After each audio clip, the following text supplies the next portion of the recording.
Alors tout d'abord, nous allons décortiquer l'affiche en question de l'annonce de ce spectacle maudit, La cage aux genoux. Alors, dans cette affiche, il y a beaucoup de choses et comme dans tout ce qui touche à l'action satanique, eh bien, ça a l'air anodin, ça a l'air inoffensif et pourtant, c'est chargé de symboles agissants, je précise, qui ont une véritable action sur l'esprit. C'est pour ça que c'est mis et que c'est étalé dans les visuels pour habituer les esprits donc à devenir familiers de la volonté de Satan, qui est une volonté contre la volonté de Dieu. Eh bien, là, dans cette affiche, on va d'abord décortiquer les deux personnages. Ce qui ressort de façon évidente, il y a deux aspects. L'aspect Joker et l'aspect trans, travesti, changement de sexe. Là, on va commencer d'abord par le Joker. Alors, le Joker, qu'est-ce qu'a à nous dire cette face qui, en réalité, n'aurait même pas besoin d'explication? C'est simple, vous montrez la face du Joker aux enfants et vous avez la réponse. Les enfants, par leur réaction, effrayés avec leur âme innocente et qui ressent d'emblée la charge spirituelle, sans filtre, sans habitude au mal, eh bien, ils sont effrayés par la face de Joker et ils ont la même réaction que le clown. Et on va voir que le clown et le Joker et le bouffon du roi sont la même manifestation du diable, des démons. Alors, là, on va commencer d'abord par le Joker. On viendra après par... on s'attardera... Enfin, on va décortiquer ensuite l'aspect trans, l'aspect changement de sexe. Et donc, là, au niveau du Joker, donc ce qu'on voit, c'est que cette face, on va parler d'abord du bouffon du roi. Vous savez, le bouffon du roi, qui s'appelait aussi le folle ou le fou. Et petit à petit, le bouffon du roi a été transformé avec les jeux de cartes. Il a été appelé le Joker dans le monde américain anglo-saxon. Mais le Joker, là en l'occurrence depuis le film célèbre Joker, eh bien l'origine de Joker, c'est le bouffon du roi qu'il y avait donc dans les cours de certains rois en Europe. Eh bien, voilà, donc il y a un lien direct. L'ancêtre du Joker, l'origine du Joker, c'est le bouffon du roi qui passe au Joker, et ce Joker va être un mélange plutôt de bouffon du roi et du clown. Voilà. Alors maintenant, c'est intéressant d'abord de se pencher sur la question du bouffon du roi, parce que ça va nous indiquer la charge qu'il y a derrière et l'orientation. Alors, on a un historien qui s'appelle Pierre Cernat.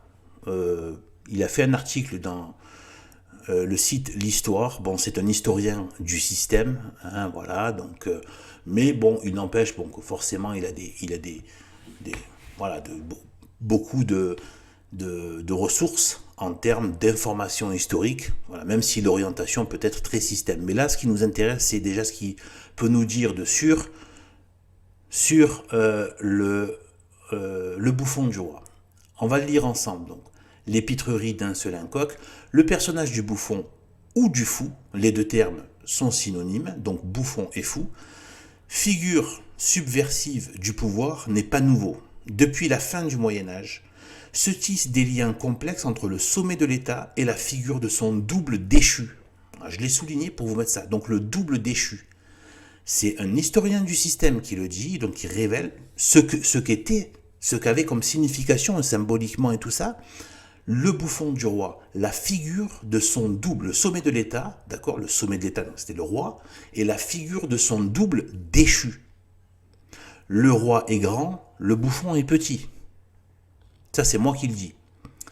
Vous avez vu le chapeau du bouffon. Il y a des sortes de pointes qui tombent qui se plient et qui tombent, qui ne tiennent pas vraiment droit. C'est le contraire de la couronne du roi.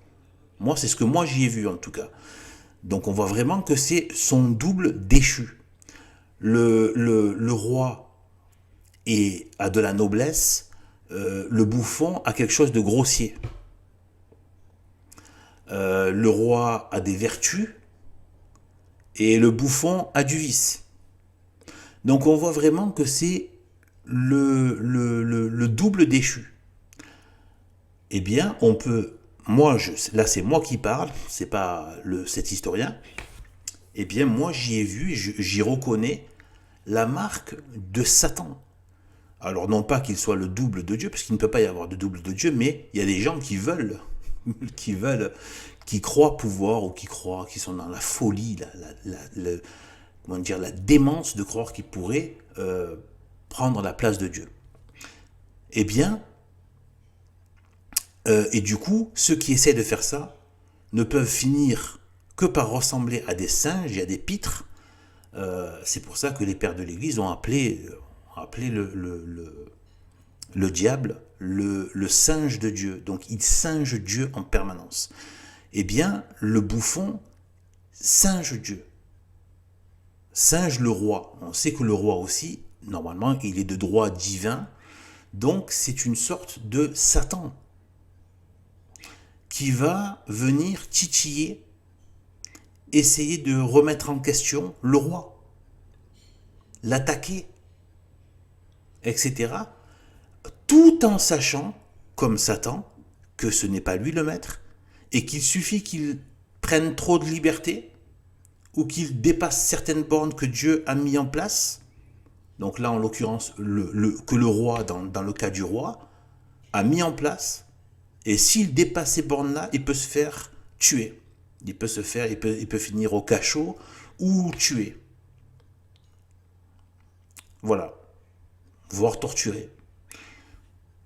Donc on voit bien que il y a un lien qui peut être fait entre le bouffon, et d'ailleurs on voit dans son apparence qui souvent est malpropre, à quelque chose de malsain, de vraiment pas accueillant, et on voit vraiment la fourberie de l'âme qu'il y a derrière, et la malice, voilà, de tout ce qui est mauvais. Eh bien là, donc, on peut y voir ça. On peut y voir. Avec ce que nous dit cet historien, on peut, et ce que je viens, on peut dire ce que j'ai dit. Alors, on peut, ça fait sens. Et ça tient la route. Voilà. Alors ensuite, parallèlement, dans l'histoire des jeux de cartes, et particulièrement du tarot, donc là aussi, particulièrement du tarot, le tarot, c'est démoniaque, c'est satanique, c'est une sorte de voyance, un jeu de cartes qui attire beaucoup les démons. Donc apparaît une figure déviante, le folle ou mat. D'accord ? Carte sans chiffres. Sans chiffres. Ça c'est, bon, on pourrait développer là-dessus, mais ça serait trop long après.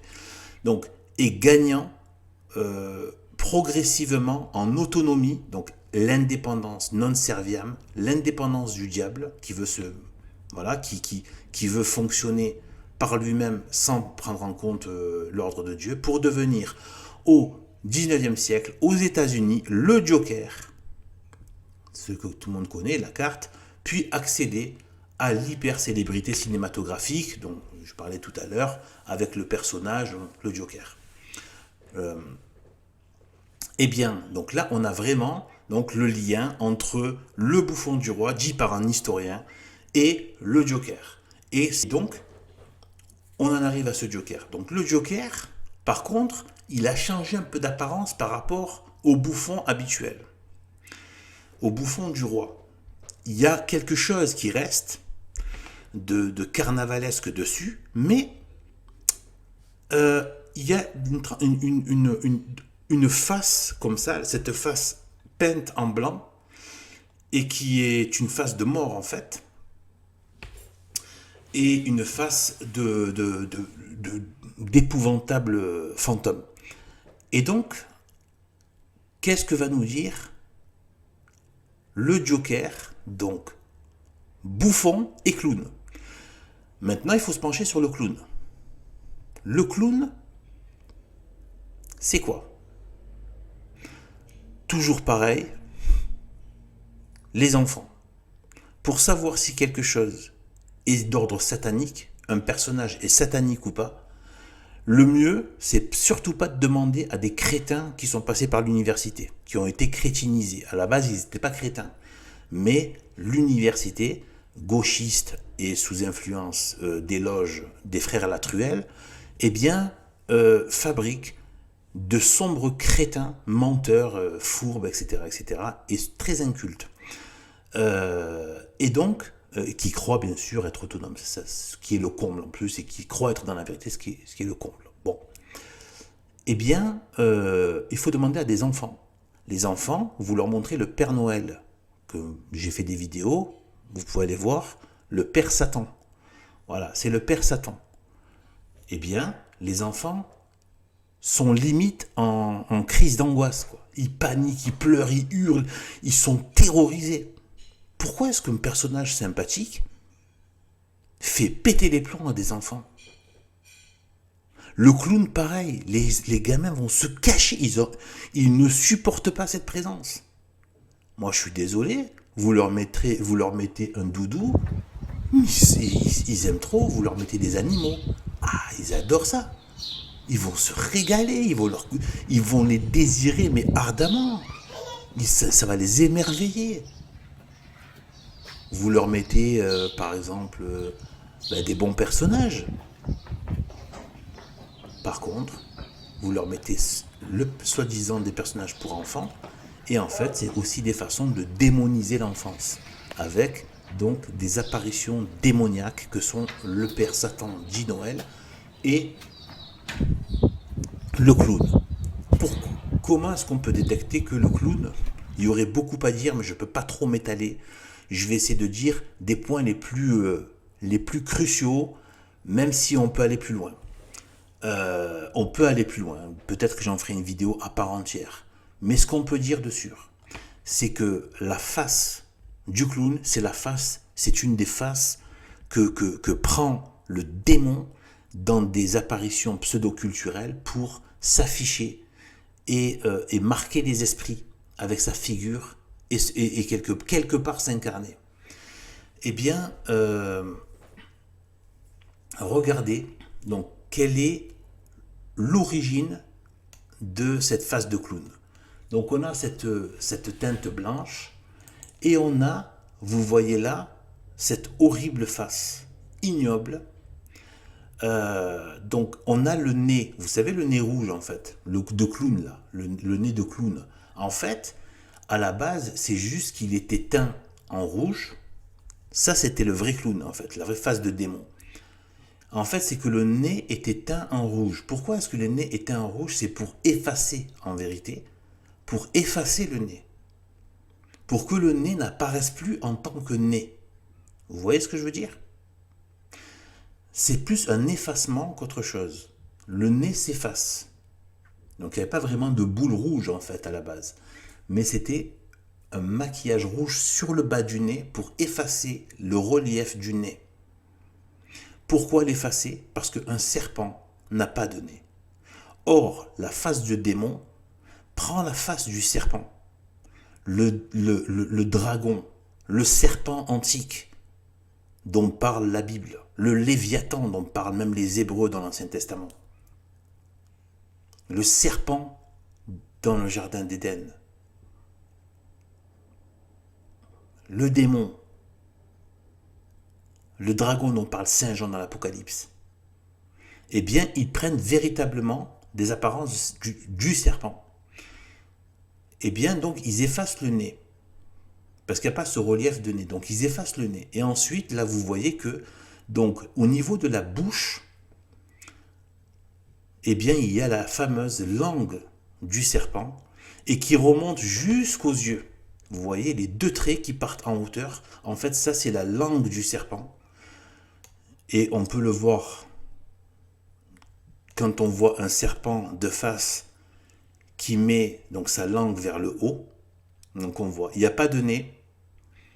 Et donc, ça part vraiment comme ça. Ça part vraiment comme ça. Donc, ça, c'est la langue du serpent. Ensuite, c'est pas terminé. Alors, on en a fait une version plus light.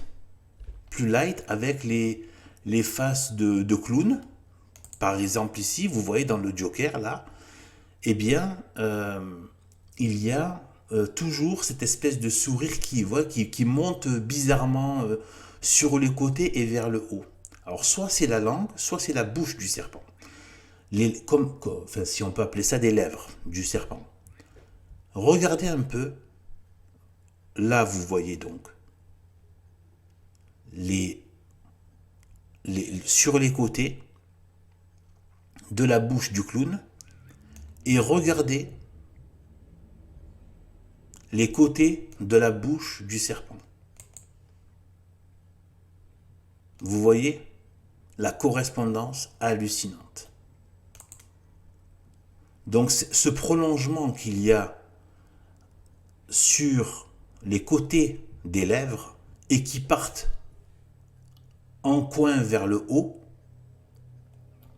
ici c'est très visible, eh bien c'est la même bouche que le serpent sur les côtés. Donc on voit vraiment entre la langue et le côté de la bouche qu'on a vraiment affaire au serpent. Donc voilà le Joker. Voilà pour le Joker. Donc c'est vraiment une apparition du démon qui limite prend chair avec sa face et ses attributs. Immonde, affreuse. Maintenant, on va passer à la question de trans et de changement de sexe.